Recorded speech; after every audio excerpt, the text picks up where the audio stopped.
নমস্কার বন্ধুরা, আমি সুদেশনা চলে এলাম আবার একটি নতুন ব্লগ নিয়ে। আমার সামনে যে গাছটি তোমরা দেখছো, এটিকে কাটা নোটে বলে। অনেকে হয়তো চিনে ফেলেছো। এই গাছটির অন্য নামও রয়েছে এলাকা ভেদে, যেমন কাটাখুড়া, খুদে কাটা, কাটা খুদুরা ইত্যাদি।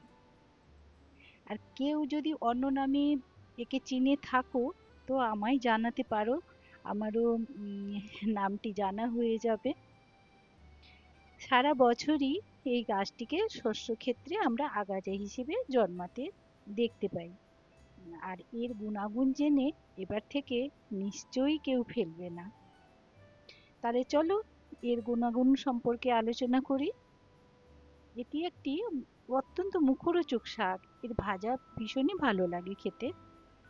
তবে এই শাককে কেউ চাষ করে থাকেন বলে মনে হয় না আমার। এটি একা একাই অবহেলায় হয়ে থাকে। আমার বাগানে একটি গাছ থেকেই বীজ পড়ে আজ অনেক হয়েছে। আর এটি না একটি ঔষধি গুণসম্পন্ন গাছ, বুঝলে। এটি অনেক রোগের উপশম ঘটায়। যেরকম বলবো, মূত্রবর্ধক হিসেবে কাজ করে, হজম শক্তি, লিভারের সমস্যায় কাজ করে, কুষ্ঠ দূর করে, iron, calcium, vitamin A, C ও প্রোটিন খুব থাকে। আরো ঔষধি গুণও রয়েছে জানো। অ্যান্টিঅক্সিডেন্টে সমৃদ্ধ হওয়াতে রোগ প্রতিরোধ ক্ষমতা বাড়িয়ে তোলে শরীরের। আর শারীরিকভাবে যদি কেউ দুর্বল মনে হয়, যে দুর্বল লাগছে, তখন এটি খেতে পারো। শরীরে শক্তি সঞ্চয় হবে। আর কোথাও কেটে গেলে না, রক্তপাত যদি বন্ধ না হয়, এর পাতার রস দিলে কিন্তু কাজ হয়।